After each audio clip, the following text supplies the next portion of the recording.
ক্যাম্পাসের হাজার হাজার একর জায়গা থেকেও লাভ কি যদি আমাদের বেশিরভাগ শিক্ষার্থী ক্যাম্পাসের বাইরে থাকতে হয়?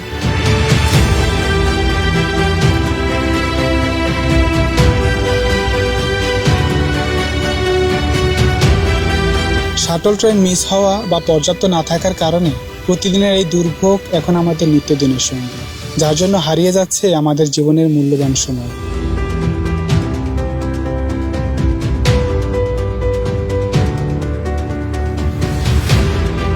ইমার্জেন্সি কোনো শিক্ষার্থী যদি অসুস্থ হয় তাকে উন্নত স্বাস্থ্যসেবা দেওয়ার মতো কোনো ব্যবস্থা নেই। যে মেডিকেলটি আছে তাকে আজ আমরা নাফা সেন্টার হিসেবে চিনি।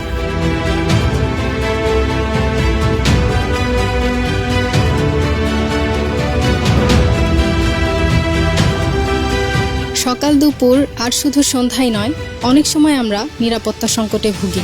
তাছাড়া নিরাপত্তার জন্য ক্যাম্পাসে কোনো টহল ব্যবস্থাও নেই।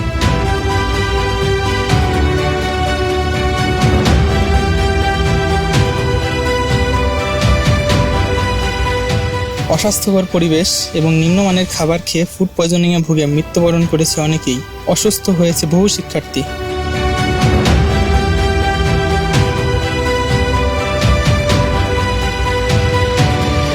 পরীক্ষার ফি সহ বিভিন্ন ফি জমা দিতে হয় অ্যানালগ পদ্ধতিতে। এ যুগে যদি অ্যানালগ ব্যাংকিং করতে হয় তাহলে এই প্রযুক্তির মূল্য কোথায়? অবকাঠামোগত উন্নয়ন, প্রশাসনিক জটিলতা, শিক্ষার্থীদের সকল সমস্যার সমাধানে।